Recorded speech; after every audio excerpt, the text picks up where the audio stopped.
L'année 2011 a vu l'engagement remarquable de l'armée de l'air dans l'opération Harmattan en Libye.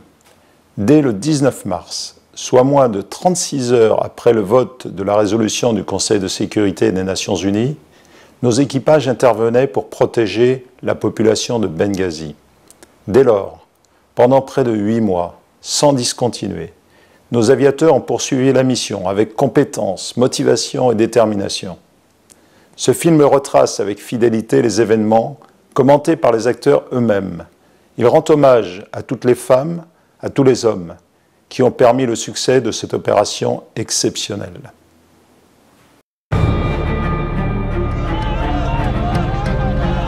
Tous ces pays se libèrent.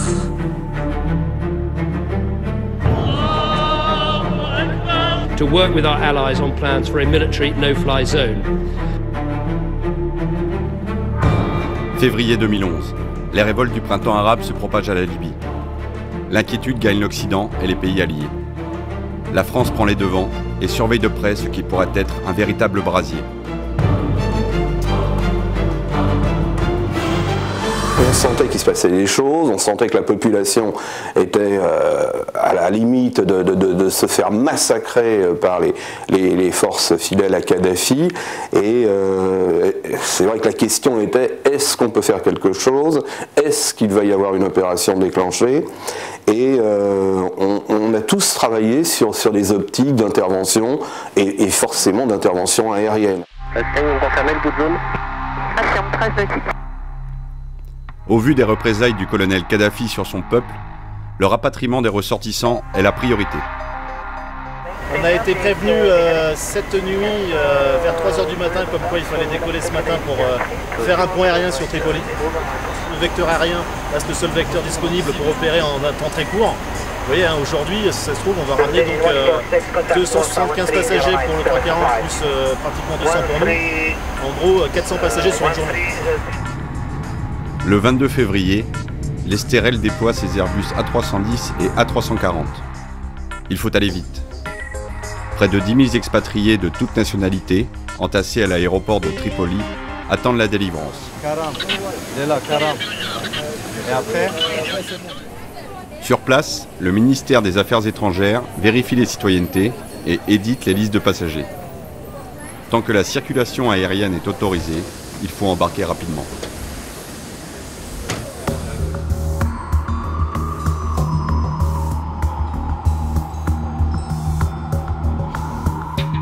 Dans les jours qui suivent, les villes libyennes majeures tombent aux mains des insurgés. Le soulèvement populaire semble renverser la dictature. Pourtant, peu de temps après que le président français ait reconnu le Conseil national de transition, la scène internationale assiste à la débâcle des rebelles. Le 15 mars, Benghazi, place forte de l'insurrection, vacille. Si elle tombe, c'est le retour de la répression. La France, elle, est catégorique. Il faut protéger la population.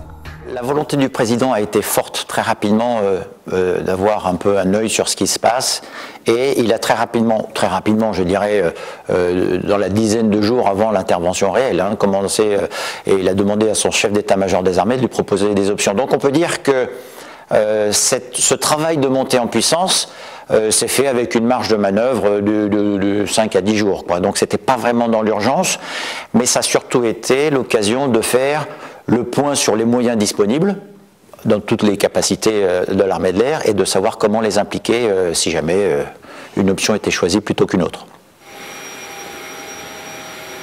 On a été sollicité dans les mois qui précédaient pour des interventions, pas forcément en Libye, en tout cas dans ce continent-là, ce qui fait qu'il y avait déjà une dynamique de préparation au sein de l'unité.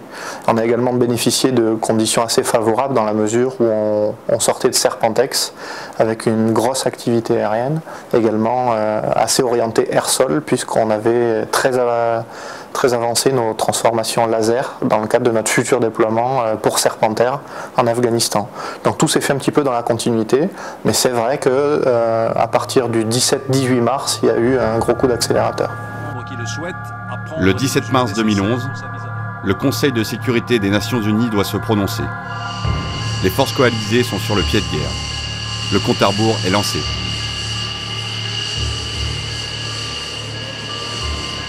C'est vrai que cette journée n'est peut-être pas la journée clé, mais qu'elle commence à donner des pistes et qu'on se dit peut-être que dans les jours qui viennent, puisqu'on attend tous la résolution de l'ONU, ça va partir. Ça s'est fait dès le 17 où les premières informations ont été données à l'unité pour commencer à préparer les premières missions. Donc différentes options, hein, RR, air-sol, bien entendu, ROCO ou encore une frappe stratégique dans la profondeur. On a travaillé au début sur un cadre général, tactique, comment réagir par rapport à telle et telle menace le jour J, sachant qu'on aurait très tardivement les décisions avec les règles d'engagement, puisque celles-là, elles ne peuvent commencer à ne s'établir qu'après la signature de la résolution de l'ONU, donc ça arrivera forcément entre le jeudi soir et le samedi matin. C'est ce mandat de l'ONU justement qu'attendait la communauté internationale pour intervenir en Libye. Dans la nuit de jeudi à vendredi, 10 des 15 pays du Conseil de sécurité votent pour, 5 s'abstiennent sans utiliser leur veto. La résolution 1973 est adoptée. Les forces font partie d'une coalition internationale que nous avons formée pour protéger la population civile libyenne. Nous ne pouvons pas rester inertes alors qu'un tyran déclare qu'il n'aura pas de pitié pour son peuple. La résolution 1973 est le socle éthique et moral qui définit le champ d'action des frappes. Outil indispensable à la préparation des forces, elle donne le cadre des opérations. Le Conseil autorise toutes les mesures nécessaires, ce qui signifie en langage diplomatique des actions militaires. Il n'y aura pas d'intervention terrestre, ceci est d'ailleurs très clairement indiqué dans la résolution du Conseil de sécurité. Car la résolution 1973 autorise en effet les États membres à prendre toutes les mesures nécessaires, mais doivent exclure le déploiement d'une force d'occupation étrangère, sous quelque forme que ce soit. Le matin même, il y avait encore des avions qui volaient autour de Benghazi. On savait que ça allait être une mission assez compliquée parce qu'il y avait aussi bien des avions des forces rebelles que des forces pro-Kadhafi. Donc on savait très bien qu'on allait devoir faire vraiment la police et essayer d'identifier qui volait au moment où on arrivait sur zone et donc pour mettre en place cette no-fly zone. Une torche embrase le ciel de Benghazi. Un MiG-23 s'écrase en plein centre-ville. L'opposition libyenne déclare cette perte. Cet événement renforce la nécessité des règles d'engagement. Tout le trajet aller se passe dans l'avion à se répéter les différents cas possibles qui peuvent se présenter pour bien être sûr de quand est-ce qu'on aura le droit d'ouvrir le feu et quand est-ce qu'on doit demander l'autorisation, histoire de pas déjà de respecter ce cadre d'engagement qui nous sera fixé et puis surtout de ne pas se tromper dans l'appréciation de la situation. La première vague était constituée uniquement de Rafale avec 2 patrouilles, une première patrouille de 4 avions dont je faisais partie, dont le but était de protéger, de mettre en place cette no-fly zone, donc d'interdire le ciel dans les proximités de Benghazi aux avions libyens pour cesser ce bombardement qui durait depuis plusieurs jours. Et une deuxième patrouille qui était en charge de faire une première reconnaissance tactique pour donner au CPCO, donc au centre de commandement français, des éléments tangibles d'appréciation de la situation sur toute la frange du littoral de Benghazi jusqu'à Ajdabiya, puis un petit peu plus au sud. On avait un AWACS qui volait à la limite de l'espace aérien libyen et qui lui nous diffusait tout ce qu'il voyait, notamment autour de Benghazi. Et après nous on était là pour l'identifier, pour ensuite rendre compte au commandement. Et on était au final finalement les yeux des radars aéroportés comme l'AWACS. Pendant notre mission, s'est fait la mission reconnaissance, donc qui est passée dans notre zone avec 2 autres Rafales. Ils avaient décollé juste derrière nous. Et une part de notre mission aussi était de nous assurer, enfin d'assurer leur protection en cas de besoin. Donc ils sont passés dans notre zone, ils sont allés un peu plus loin. Ceci dit, on était sur la même fréquence radio et s'il y avait eu besoin qu'on intervienne, on serait intervenu pour les secourir. Il est clair que les renseignements qui ont été ramenés en reconnaissance ont permis d'asseoir ces décisions politiques et de déboucher donc sur des frappes, puisque par exemple, avant même que nous soyons posés, nous avions retransmis au pouvoir politique par transmission de données des images qui lui permettaient de voir par exemple que contrairement à ce que disait le gouvernement pro-Kadhafi, eh bien, il n'y avait pas de respect de leur part du cessez-le-feu et que notamment Benghazi était en flammes contrairement à ce qui était affirmé. Après des semaines d'hésitation, les forces de la coalition sont donc finalement intervenues ce week-end en Libye. La communauté internationale est passée à l'offensive samedi à 17h45 heure locale. La mission avec des vrais armements s'est faite juste derrière la nôtre. En fait, nous avons pu assurer le fait que l'espace aérien était libre. Pour la partie mission RR, des 2000-5 sont arrivés juste derrière nous. Et là, eux, ils avaient en plus à protéger une mission d'attaque au sol avec des Mirage 2000D de Nancy et de Rafale aussi de Saint-Dizier. Donc c'était la dernière paire de Saint-Dizier qui décollait pour cette mission-là. La 120 Alpha Bravo qui sera cristallisée sur 8 rouges et 9 rouges. Donc faites bien attention à le tir au sol. Avec mon leader, donc nous sommes numéro 3 et 4 de ma patrouille, c'est-à-dire les avions qu'on appelle les avions Sper. On est censé mettre en route en même temps que le leader et le 2, les suivre sur le roulage jusqu'au bord de la piste et attendre leur décollage et leur signal radio comme quoi tous leurs paramètres et tous leurs systèmes sont bons pour aller faire la mission. À ce moment-là, on est censé retourner au parking et couper les avions. Donc on est prêt à décoller jusqu'au dernier moment et il se trouve que peu avant de s'aligner, le leader de la patrouille de 4 a des ennuis sur son masque à oxygène qui ne tient plus sur son casque et est obligé d'annuler. Donc mon leader numéro 3 et moi-même numéro 4, nous prenons leur place. Je me souviens du message radio, en fait, il fait un premier message suite à ses problèmes sur son masque en disant au numéro 3, écoute, je me laisse 1 minute pour régler mon truc et si dans une minute c'est pas réglé, c'est vous qui partez. Donc là, la minute est somme toute assez courte en fait. Vous devrez insérer... La pression elle est là parce que ça reste la première mission d'un théâtre sur lequel on va arriver les premiers. Tous les soirs, on rentre chez nous depuis quelques jours en se disant qu'effectivement, peut-être que le lendemain, on décolle pour aller là-bas. On peut presque suivre l'actualité en même temps que nos ordres à la télé, en fait, à regarder la progression des négociations à l'ONU, etc. Et puis finalement, c'est vrai que le dernier revirement de situation qui a lieu au bord de la piste, c'est celui-là le plus prenant parce qu'on passe de ok dans 2 minutes je coupe mon réacteur à maintenant je suis en l'air avec mon avion avec mes missiles et on part sur la Libye.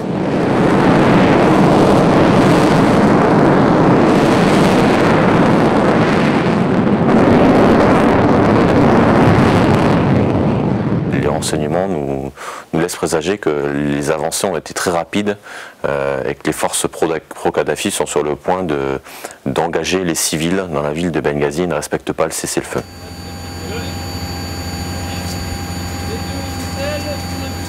On voyait ce qui se passait là-bas, on pouvait se douter qu'à un moment ou à un autre qu'on allait intervenir. Donc à partir de ce moment-là, l'info est tombée. Et nous, comment ça se passe? C'est une grosse montée en puissance. Beaucoup de personnes sont concernées. Donc on doit préparer les avions, l'armement, mais aussi le siège éjectable, les leurres et tout ce qui est système d'emport. Les mécaniciens s'affairent sur les avions et ils vont mener cette course contre le temps parce qu'on sait qu'il va falloir décoller à une heure où les ravitailleurs seront prêts pour nous et le but c'est d'arriver à la bonne heure au large de la Corse pour pouvoir intercepter ce ravitailleur.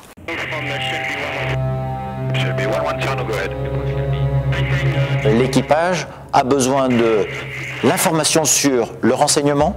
Expliquez-moi quelles sont les menaces auxquelles je risque d'être confronté. Le site solaire SA3, par exemple, qui est situé dans les environs de Misrata, est actif. Ok, je sais que telle manœuvre, je devrais avoir telle manœuvre évasive si jamais j'étais engagé. Je suis dans un système assez haut et donc assez protégé. Et si je prends un risque, il est calculé. À la fois, il est autorisé par les règles d'engagement et ensuite, il est calculé parce que je sais comment y faire face.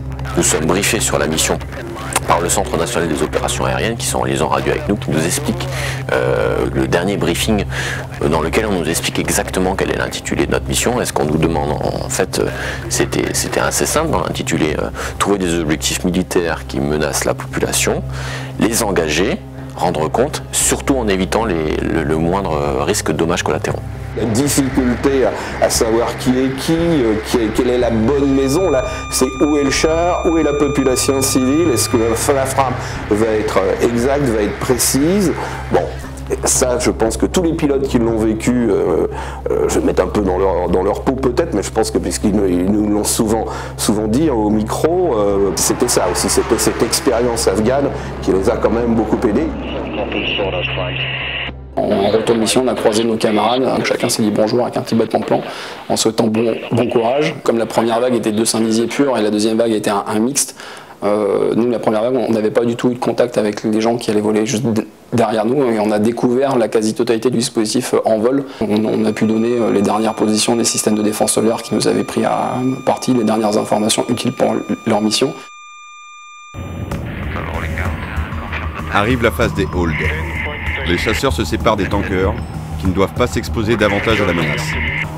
On arrive au large de Benghazi à ce moment-là et mon navigateur qui s'affaire sur le pod de navigation laser va rechercher s'il trouve un objectif militaire.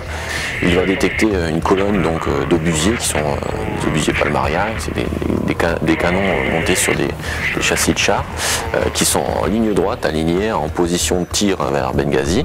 On va cross-checker dans l'appareil, s'assurer qu'on a la même analyse de cet objectif et que c'est bien notre objectif, qu'il n'y a pas de risque pour les civils alentours, il n'y a pas de bâtiment, ce genre de choses.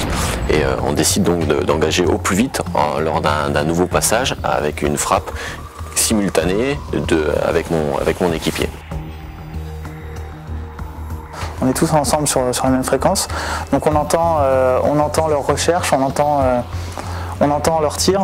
On entend le moment où il largue les bombes, donc à ce moment-là, avec mon leader, on prend tous les deux un cap sur la côte libyenne pour essayer éventuellement de voir les impacts des bombes sur le sol libyen, parce que étant donné qu'à ce moment-là, la lumière commence à baisser, on doit être au milieu du crépuscule, donc il y a des lumières particulières, et on s'attend à voir des explosions de bombes, et il se trouve qu'à ce moment-là, en fait, on voit 4 missiles décoller du sud de Benghazi et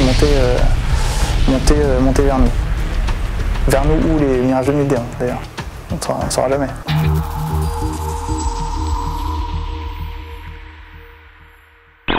Des chars et des blindés des forces de Mouammar Kadhafi ont été détruits.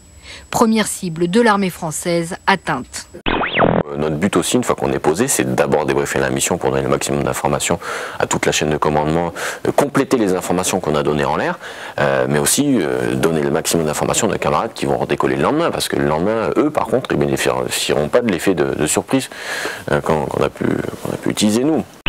L'amiral américain qui dirige les forces aéronavales américaines a indiqué que demain débuterait la deuxième phase, c'est-à-dire effectivement l'attaque des soutiens logistiques aux forces pro-Kadhafi tout au long de la côte libyenne. Paris, Londres et Washington prévoient d'attaquer les lignes de ravitaillement des pro-Kadhafi pour limiter leur capacité d'action. En fait, du 17 mars au 19 mars, il y a eu jusqu'à 3 changements de configuration distincts pour aboutir à 10 avions prêts pour réagir sur de la mission de frappe donc tactique à partir d'A2SM, de la mission de reconnaissance nouvelle génération, de la mission RR et enfin des avions prêts pour aller frapper dans la profondeur avec du scalp. Quand on apprend la mission, on est extrêmement fiers. L'escadron se met en ordre de bataille pour pouvoir recevoir correctement la mission, la préparer correctement, se mettre dans l'état d'esprit pour la faire dans les meilleurs termes. Le Charles de Gaulle, c'est un gage de réactivité. À son bord, près de 2000 marins et une vingtaine d'avions qui le rejoindront en haute mer. Une quinzaine d'avions de chasse, des Rafales en majorité, mais aussi des super-étendards, 2 avions de contrôle aérien. L'une des premières aussi, c'est que sur une opération de cette envergure, l'armée de l'air et la marine mettaient en œuvre un système d'armes qui est le même, c'est-à-dire le Rafale. Ça a permis de faire un certain nombre de choses, par exemple de mener des raids scalp de manière conjointe. Le 23 mars, les chasseurs se dirigent vers Al-Joufra.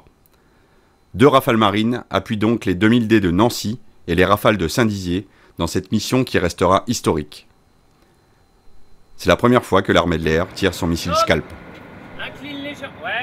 C'est une mission qui demande un tempo assez dynamique d'aller-retour entre les instances décisionnelles et les instances qui réalisent la mission pour justement donner des comptes rendus. Assez stratégique dans le sens où elle a une certaine réversibilité. Jusqu'à 1h30 après le décollage, les avions pouvaient être rappelés par les autorités si le besoin s'en faisait sentir pour justement annuler la frappe. On va aborder différents aspects de la mission qui sont déjà tout ce qui est décollage, atterrissage, phase de ravitaillement et ensuite phase tactique avec le tir du missile. Et enfin, on aborde tout ce qu'on appelle les what if, c'est-à-dire s'il y a des problèmes en vol, qu'est-ce qu'on va faire, par exemple, s'il y a tel avion qui est en panne, qui reprend ses objectifs, etc. pour finir par l'onglet sécurité des vols et SISAR. La récupération d'équipage est assurée par les commandos parachutistes de l'air embarqués sur le porte-avions. Leur capacité de réaction et d'intervention est primordiale en cas d'éjection au large des côtes et sur le territoire ennemi. Leur proximité avec les marins est un atout considérable. Le STEP est donné. S'ajoute au traditionnel tour avion la vérification des imposants scalps. Le navigateur, de son côté, check le chargement des informations et l'intégrité du système d'armes.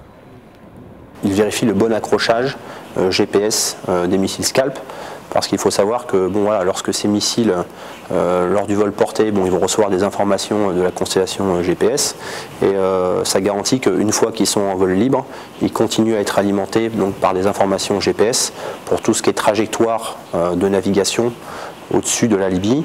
Et ensuite, lors de la phase terminale, on dispose sur ce missile d'un mode métrique qui lui permet, grâce à une corrélation d'images infrarouges, en fait, d'avoir une précision inférieure au mètre. Ce soir, c'est une page d'histoire de l'armée de l'air qui se tourne et que nous écrivons ensemble, puisque c'est la première fois que nous faisons décoller des Rafales depuis la métropole pour une mission de frappe à très longue distance, réelle, avec des avions équipés de Scalp. Donc ce sont des frappes à plusieurs milliers de kilomètres, des missiles qui sont tirés à plusieurs centaines de kilomètres de l'objectif, de très grande précision. Au lâcher des freins, la poussée jumelée des deux M88 fait bondir le Rafale configuré en biscalp avec 4 Mika et 2 bidons de 2200 litres. La machine pèse alors 22 tonnes. Cap vers Solenzara pour le premier d'une série de ravitaillements. 2 autres Mirage 2000D décollaient de Nancy, avec également un tanker qui était dédié à leur patrouille. Donc en fait, on a constitué une sorte de box avec 2 tankers. On rentre dans la mission lorsqu'on arrive dans la FIR, au-delà de la FIR italienne, et qu'on pénètre sur le théâtre d'opération. On sait qu'il y a du danger, potentiellement, on sait qu'on est bien entraîné, on sait qu'on a un avion qui dépasse technologiquement de toute façon toute menace, donc le risque il est vraiment mesuré. Et je dirais que ce qui nous stresse, c'est plus la volonté de bien faire, de tirer notre armement dans de bonnes conditions, de respecter le game plan. Lorsqu'on part tout seul, qu'on quitte finalement notre nounou, quelque part, on passe dans la phase vraiment active où le pilote va allumer le moteur du missile. Au premier point de largage prévu en préparation de mission, le pilote trigue et le premier missile part. Donc là, ce qui est vraiment surprenant, c'est qu'on s'attendait tout de même à une bonne dissymétrie, parce qu'il faut savoir que le Scalp pèse plus d'1 tonne. Et en fait, c'est juste un petit soubresaut qui va, je me souviens, nous faire dire à l'époque, presque, mais il est bien parti. Mais bon, il est bien parti, on a senti que quelque chose était parti. Mais on a presque été déstabilisé lors de ce premier tir, parce qu'on s'attendait tout de même à avoir une dissymétrie plus franche. Après, on a une petite manœuvre d'évasive pour aller tirer, en fait, quelques secondes après le deuxième missile. Dans la pénombre, on ne le voit pas partir. On sait juste que l'armement a bien quitté l'avion. Et derrière, nous, on est déjà à la protection du raid. Parce que derrière, il reste encore un Mirage 2000D qui doit tirer et 2 Rafales marines. C'est un raid qui est couronné de succès parce que les objectifs de la mission sont atteints. C'est un système qui était en service depuis quelques années déjà dans l'armée de l'air, dont on n'avait jamais pu mesurer l'efficacité sur un théâtre d'opération. Il a été utilisé encore à 3 reprises au total pendant le conflit. Essentiellement par des Rafales de l'armée de l'air. Même si on savait qu'on avait correctement mis en œuvre les missiles, ils étaient correctement partis. Après, il y a toujours un doute sur le bon fonctionnement du missile lors du vol libre. Les satellites Helios ont été dépêchés sur la zone des objectifs. Et en fait, on nous a très rapidement donné le résultat de nos tirs, ce qu'on appelle le BDA, le Battle Damage Assessment. Et on a pu constater que les missiles Scalp qui avaient été tirés cette nuit-là ont fait but de manière métrique. Donc là, on a vraiment la satisfaction du devoir accompli, quoi.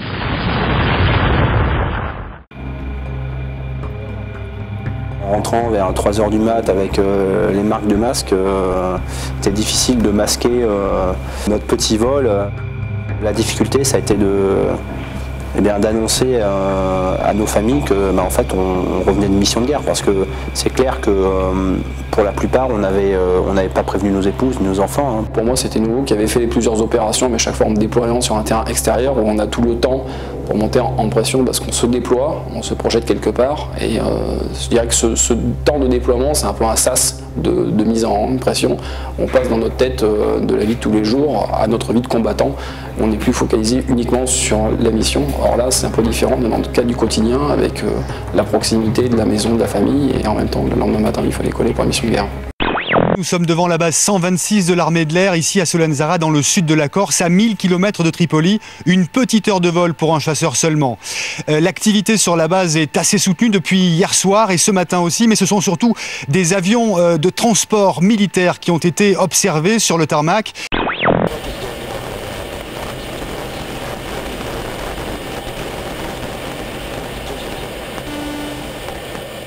À partir du moment où on sait que les premières missions partent de Nancy, de Saint-Dizier, on se dit, on a oublié cette belle île corse qui est donc notre porte-avions. Bon, désolé pour l'armée de l'air, c'est un porte-avions. Mais bon, c'est vrai que Solenzara, on sait que les missions sont compliquées, sont longues, et donc si on peut gagner 1 ou 2 heures, voire plus, forcément, c'est nécessaire d'être présent au plus près. Ça met en valeur l'aspect outil de combat de la base aérienne qui a ses propres zones d'entraînement dans lesquelles les pilotes peuvent se former et se perfectionner, sur laquelle nous avons les stocks de munitions, donc pas d'extension logistique, tout ça est très réactif. La base de Solenzara effectivement a une grande habitude de recevoir d'une part des campagnes de tir. Nous sortions juste de 15 jours d'un exercice interallié, interarmé qui s'appelle Serpentex, dans le cadre de la mise en condition opérationnelle des forces avant le départ en Afghanistan. Nous avons reçu l'an dernier de nombreux exercices et c'est peut-être ce qui a fait sa réactivité, c'est que les gens ne se sont pas posé de questions et ont tout de suite enclenché immédiatement sur cette montée en puissance. À partir du 19 mars, l'escale absorbe quelques 200 000 tonnes de fret. Le transport aérien militaire tourne à plein régime. Il jouera un rôle prépondérant jusqu'à la chute du régime kadhafiste. Personnel, matériel, armement, infrastructures mobiles, véhicules en tout genre sont acheminés sur l'île de Beauté. CASA, Transal, C-130 et même Airbus A340 entrent dans un balai aérien continu de jour comme de nuit. En moins de 48 heures, nous avons été capables de recevoir la vingtaine d'avions de combat présents ici, l'ensemble du personnel, pas loin de 250 personnes, sans avoir des renforts véritablement très importants. Alors ce qui est extraordinaire et en même temps tout à fait connu pour nous et très rassurant, donc qui a vraiment contribué à la sérénité des missions, il faut dire inconnues, nous allions vers l'inconnu à ce moment-là, ce sont les structures de la base aérienne comme machine de combat qui ne changeaient pas. Et donc nous avons pu effectuer nos missions de guerre dans un cadre de soutien notamment, qui ressemble exactement à ce qu'on peut, aux missions pour lesquelles on peut s'entraîner en métropole à partir d'une base aérienne.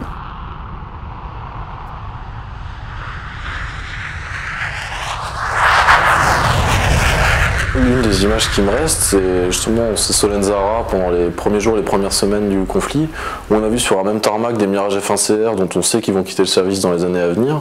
Et ces avions, c'était le champ du signe pour eux. On les a vus dans des configurations extrêmement lourdes. On les a vus partir tous les jours au-dessus de la Libye avec 4 GBU-12 sous les ailes. Et d'un côté, ces avions, ils côtoyaient sur le tarmac des Rafales pour qui c'était la première opération de grande ampleur. Donc ça, c'était une vision assez intéressante.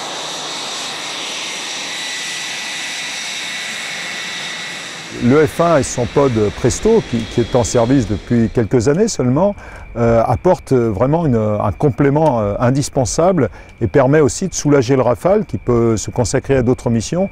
Donc c'est vraiment un juste équilibre de capacité et avec le pod Presto et surtout, je le souligne aussi, la qualité de nos pilotes et des interprétateurs images qui font vraiment la différence. Là on a vraiment une analyse de situation permanente, adaptée et avec l'œil d'aigle que possèdent ces interprétateurs, ils trouvent, je dirais, presque une aiguille dans une botte de foin ou un char dans un désert. Les pilotes de l'escadron sont déjà habitués à effectuer des vols longs et répétitifs sur un rythme de mission qui est d'une mission tous les 2 ou 3 jours. Ce qui permet d'avoir un jour de repos ou une demi-journée de repos, puis une journée de préparation, puis une journée de vol. Et ce rythme, en fait, c'est un rythme qui peut s'inscrire dans la durée. Et donc avec notre équipe de 8 pilotes, on pourrait très bien tenir ici un rythme de 4 missions quotidiennes pendant 2 mois. On a un task, une quantité d'images ou de renseignements à ramener. Il va falloir traiter les objectifs dans un ordre de priorité. Quelles sont pour les chefs les informations les plus importantes? On a une focale qui va être beaucoup plus élevée, qui va nous permettre d'aller beaucoup plus haut, de prendre des photos hors de portée des systèmes menaçants.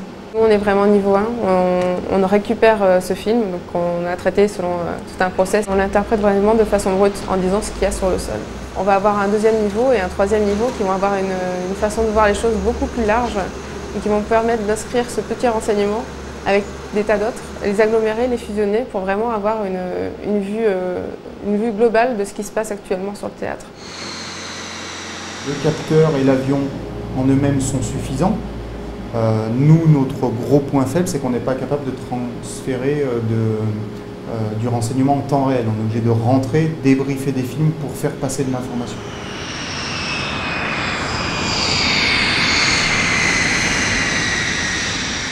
Ils compensent la vétusté de leur matériel par leur grande expérience. La 33 est un escadron qui ne fait que de la reconnaissance depuis des années, ce qui n'est pas le cas du 1.7, puisque le 1.7 c'est une des missions parmi tant d'autres. C'est un capteur supplémentaire qui alimente cette boucle courte et qui permet d'avoir d'autant plus d'informations que les pilotes puissent repartir en vol avec une photo, un dossier, une coordonnée et peut-être un objectif à traiter. Pour notre système RecoNG, on a une station de réception de données qui est prévue. C'est un shelter qu'on peut transporter sur n'importe quel théâtre. C'est notre environnement de travail normal. Ce qui est un peu plus inhabituel, c'est d'avoir le niveau 2 tout de suite à côté de nous. Et en plus, nous avons les avions qui vont faire des missions d'attaque. Donc tout ça, ça nous permet de faire ce qu'on appelle une boucle courte du renseignement. C'est-à-dire que directement, dès qu'on voit quelque chose, on le transmet aux avions qui peuvent éventuellement frapper avant qu'ils remontent toute la chaîne de renseignement. Le système de préparation de mission du Rafale permet d'intégrer les données du pod et de préparer l'altitude, le cap, le type de recueil que l'on va faire avec le pilote et de faciliter après, en concertation avec les interprétateurs photo, leur interprétation, donc de choisir un compromis entre les impératifs du pilote en matière de circulation aérienne, en matière de sécurité des vols, les impératifs de l'officier renseignement en matière de recueil, en matière de tasking renseignement, ce que l'on demande, et les IP qui, eux, vont nous dire, voilà, moi, pour obtenir ce renseignement-là, il vaudrait mieux que tu prennes la photo avec un cap 270, avec une dépression de 45 degrés. Donc tout ça, c'est un dialogue constant entre tous les intervenants. J'aurais presque même tendance à dire qu'il y a un esprit reco qui commence à naître au sein du 1.7.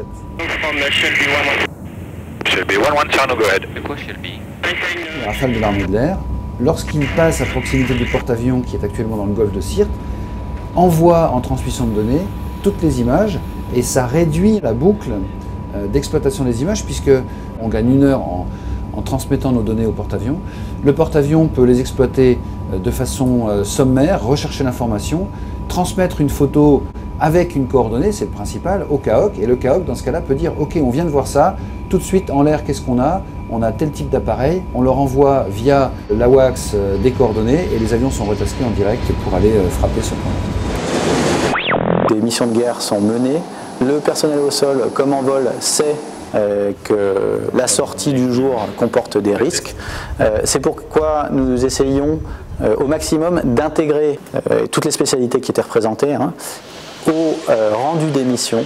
Une relation privilégiée avec l'échelon technique, puisque chacun sait pourquoi est-ce qu'il travaille avec un résultat immédiat. Au bout de 6-8 heures, le mécanicien regardait si l'avion avait tiré ses bombes ou pas. Donc oui, vraiment une relation privilégiée. Ce qu'ils vont nous dire va vraiment conditionner ce qu'on va faire derrière sur l'avion. On a vraiment besoin d'avoir leur ressenti, de savoir exactement ce qu'ils ont pu rencontrer en vol au niveau technique, pour derrière pouvoir dépanner au mieux et remettre l'avion en ligne de vol après. Chaque avion a plus ou moins ses petits symptômes et effectivement donc voir si des pilotes sur des missions par la suite revivent ces phénomènes, et bien qu'il y ait une petite cloche qui leur rappelle en fait que auparavant il y a quelqu'un qui a eu le même problème, et voilà, donc savoir s'il faut casser l'avion ou si c'est quelque chose de plus ou moins normal entre guillemets, ou avec lequel on peut composer et réaliser la mission. Casser l'avion, dans le jargon, c'est le mettre en maintenance pour panne. Mais une fois de plus, la situation opérationnelle conditionne la bonne marge des interventions. Au niveau opération de maintenance, on est armé réel, donc on ne peut pas toucher à l'avion comme on veut. Déjà, si on veut rentrer un avion dans un hangar, on ne peut pas le rentrer comme ça, alors que quand on est en exercice, on rentre l'avion dans le hangar, on ne se pose pas de questions. Là, il faut désarmer l'avion avant de pouvoir le rentrer pour faire de la maintenance. Certaines maintenances sont interdites avions armés, donc ça implique pas mal de choses derrière au niveau pétafrie, surtout donc armement. Il faut donner le maximum pour avoir tout le temps les avions bons et dans les délais impartis, dans la configuration voulue par les OPS. Sur le parking, l'activité bat son plein.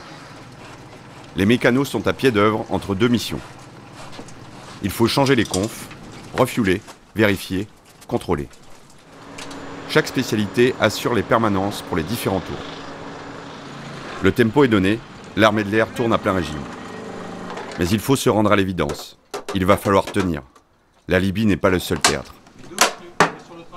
On a eu des directives qui étaient très nettes du chef d'état-major de l'armée de l'air, où effectivement, alors on ne sait pas si ça va s'inscrire dans la durée ou pas, mais il faut prendre nos précautions pour pouvoir durer effectivement.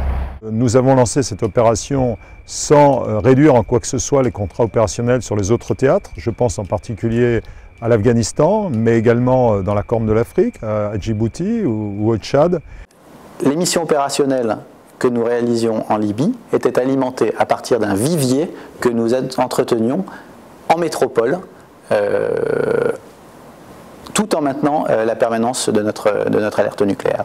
Aussi bien au niveau du commandement et au niveau des moyens matériels purs, on ne peut pas tenir très longtemps. Il faut absolument aussi, même si on a prouvé en quelques jours qu'on pouvait assurer seul, je dis seul avec un S, ce genre d'opération, il est certain qu'il y a besoin autour d'un ensemble, d'une alliance plus solide. Les États-Unis assurent la direction militaire, mais le général Ham travaille à une transition en douceur au profit d'une structure de commandement de la coalition. We will cooperate closely with our partners in the region and we welcome their contributions. On a dû passer sur une structure de commandement OTAN, et je crois que là, la France et l'armée de l'air, a fortiori, ont montré leur capacité à s'intégrer à ce dispositif. C'est une capacité d'intégration qui avait déjà été éprouvée par le passé au titre d'exercices qui sont faits de manière régulière et dans lesquels on s'entraîne justement et on se prépare à faire la guerre avec nos partenaires de l'OTAN. L'entraînement très exigeant que nous demandons à l'ensemble, non seulement aux équipages, mais à l'ensemble de l'armée de l'air, est payant, c'est clair. Je souligne aussi que cet entraînement, il touche les centres, les structures de commandement et de contrôle. Et aujourd'hui, si nous avons des experts capables de s'intégrer et même de piloter les opérations aériennes, de les commander, de les contrôler, soit en national, soit au sein de l'OTAN, soit en coalition, c'est bien parce que nous avons fourni cet effort et que nous avons des experts reconnus et émérites dans ce domaine. Nous avons des officiers français qui prennent maintenant des responsabilités dans les chaînes de structure de l'OTAN. Et donc on verra un général français commander SACTI à Norfolk, on verra un général français commander une sous-chefferie à Brunsum. Dans l'application des directives, des ATO, des ACO, enfin les textes particuliers de la conduite de l'opération, c'est ce qu'on fait de la vie de tous les jours. Et donc cette réintégration dans le commandement intégré ne pose vraiment pas de difficulté dans l'échelon, j'allais dire, tactique.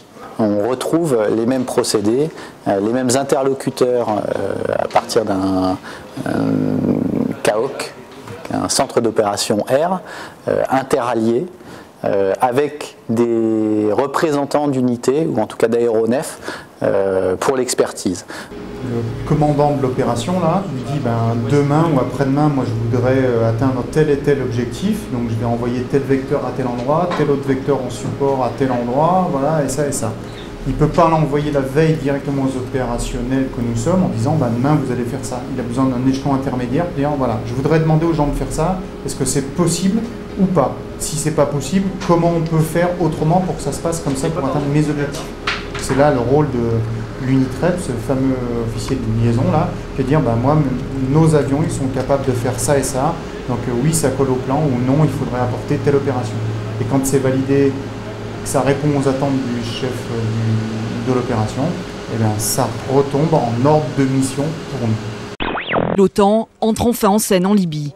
L'Alliance prend le relais de la coalition pour imposer la zone d'exclusion aérienne. La coordination opérationnelle, technique, se fera au niveau de l'OTAN, mais la coordination politique, comme l'a très bien indiqué M. Juppé, le ministre d'État en charge des Affaires étrangères, se fera au niveau de la coalition.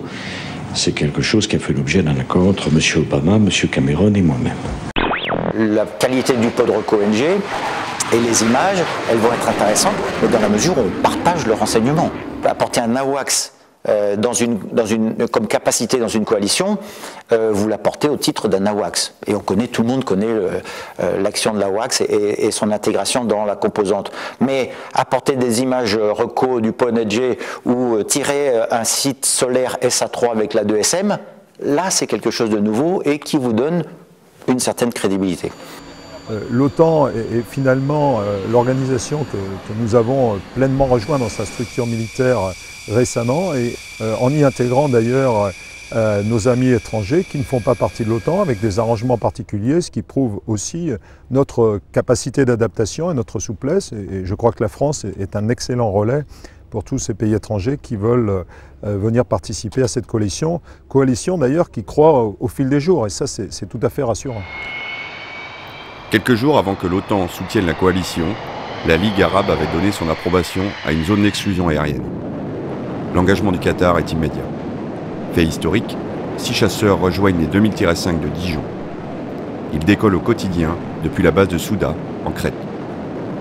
En fait, ce sont les Qatariens qui ont décidé dans un premier temps de se déplacer ici, de prendre appui sur Souda en Crète. Pourquoi? Parce qu'ils n'ont pas de moyens de ravitaillement en vol. Et donc pour eux, c'était un moyen de pouvoir participer pleinement aux opérations.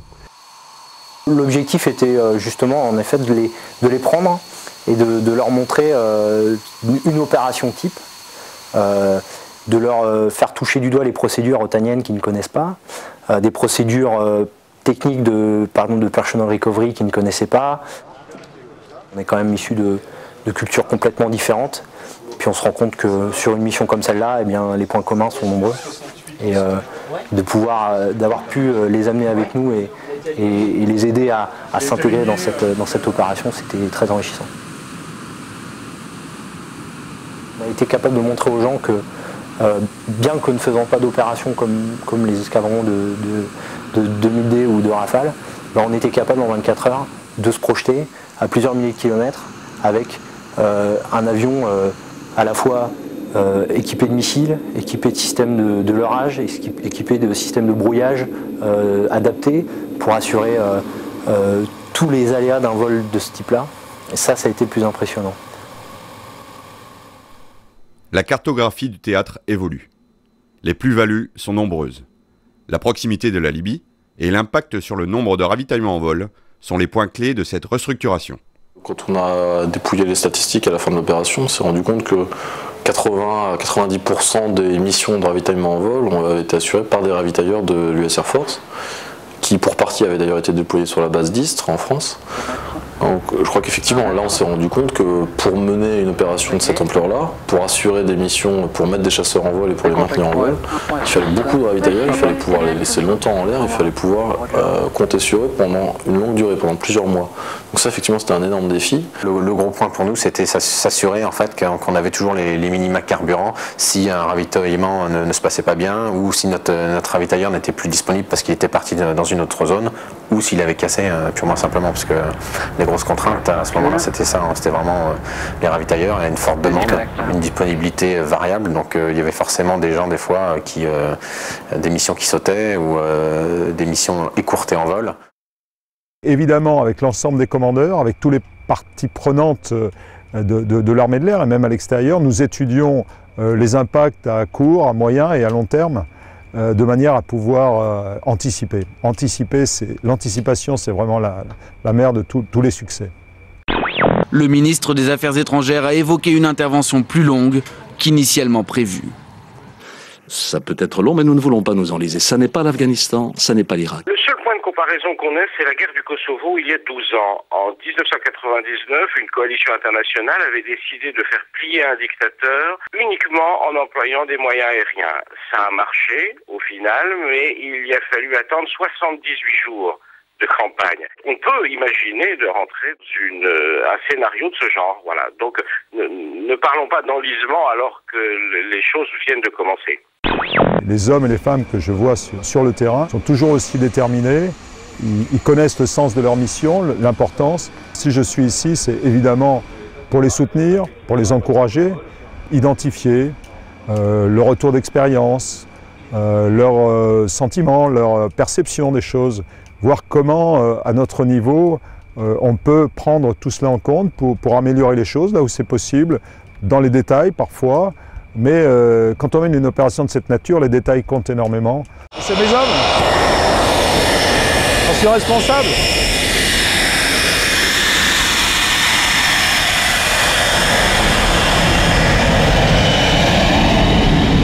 Je me mets à leur place parce que j'ai été pilote aussi en opération, donc je peux imaginer les sensations et les sentiments qu'ils ont aujourd'hui, qui sont à l'instant, ils sont concentrés sur leur mission. Ils ne savent pas trop forcément ce qu'ils vont trouver en face. Ils savent que de leur mission dépendent des vies et donc qu'ils en sont totalement responsables. Et le risque zéro n'existe pas des deux côtés. Mais le risque zéro n'existe jamais, surtout pas en période de conflit, ils le savent, ils l'acceptent et donc ils sont totalement concentrés là-dessus avec toutes leurs compétences, mais c'est avant tout un engagement humain. On parle alors d'une seconde montée en puissance. Les Mirage 2000N viennent renforcer le dispositif mis en place par les 2000D. Les escadrons exploitent l'intégralité de leurs capteurs et autres instruments de détection, identification et désignation. L'armement est adapté à chaque mission. Ici à Harmattan, deux types de missions. Une mission qu'on appelle le SCAR et une autre qu'on appelle le Deliberate Targeting. La mission de SCAR est assez dynamique puisque les équipages sont envoyés dans une zone décidée par la WACS, dans laquelle ils doivent rechercher des objectifs militaires pro-Kadhafi, typiquement des chars, des pick-up ou de la menace solaire. Et ils doivent détecter, identifier et, si nécessaire, détruire ces objectifs qu'on peut appeler des objectifs d'opportunité. En revanche, la mission de Deliberate Targeting est un peu différente puisque les objectifs sont dans ce cas pré-assignés. Il suffit à l'équipage de préparer son attaque ici au sol à Souda et de l'exécuter en l'air pour traiter l'objectif.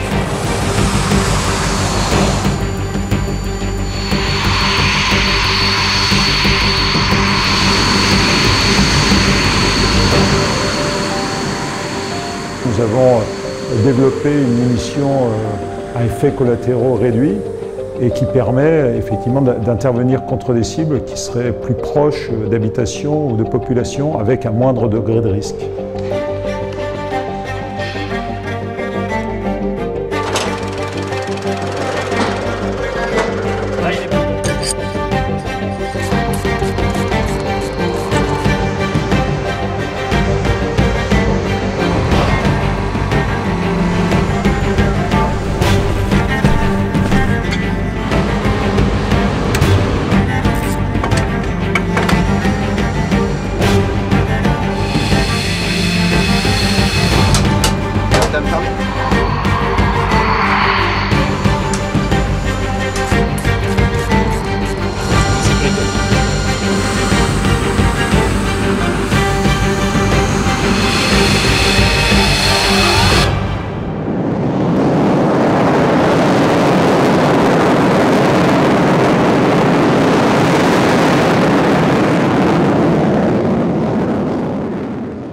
Plus tard, au mois d'août, où là on a vu concrètement les avancées sur le terrain, on a vu les forces pro-Kadhafi encaisser les coups des rebelles, on a vu la prise de Tripoli, on a contribué à la prise de Brega. Là, on avait quand même une grosse activité parce que les Mirage 2000 étaient accompagnés des 2000N, des Mirage F1. Pendant ce temps, les Rafales faisaient leur mission aussi au départ de la Sicile. Et au moment où le porte-avions est parti, on a rajouté quelques avions en plus, quelques équipages en plus. Et en fait, au niveau de la coalition, l'activité française a été maintenue et le nombre de sorties françaises a été maintenu. Et le résultat aussi était toujours présent.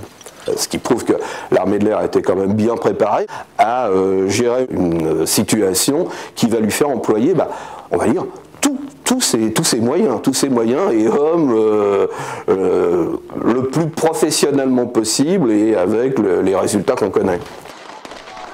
Le 20 octobre 2011, le convoi du dictateur qui tentait de fuir la ville de Sirte est stoppé par des avions de la coalition. Le régime du colonel Kadhafi s'effondre, la population libyenne n'est plus en danger. Cet événement met un terme à l'opération Harmattan.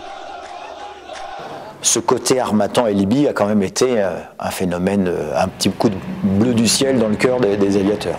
On a mis en œuvre toutes nos capacités. Et ça va de la CISAR pour aller chercher nos équipages si jamais ils s'éjectent, en passant bien sûr par la WACS, les moyens de frappe, le satellite, toutes les capacités de l'armée de l'air ont été engagées dans ces premiers jours de Libye. Et c'est ce qui fait, à mon avis, pour l'armée de l'air, une grande première et une grande fierté, parce que tous les aviateurs, quels qu'ils soient, bien sûr sur leur base ou dans leur centre d'opération, ont été engagés, et ça a été une vraie mission de l'armée de l'air, par rapport peut-être au Kosovo, où une partie de l'armée de l'air était engagée dans ces opérations en ex-Yougoslavie. Là, toute l'armée de l'air s'est sentie vraiment concernée. En évoquant l'opération Harmattan, j'éprouve une grande fierté pour nos aviateurs. Quel que soit leur grade, leur spécialité, leur base, ils ont donné le meilleur d'eux-mêmes, sans compter, pour accomplir la mission. Ils ont su faire face pour que l'armée de l'air soit à l'heure, sur l'objectif, pour qu'elle soit au rendez-vous de l'histoire. Cette armée de l'air telle qu'on l'aime, cette armée de l'air dont notre pays peut être fier.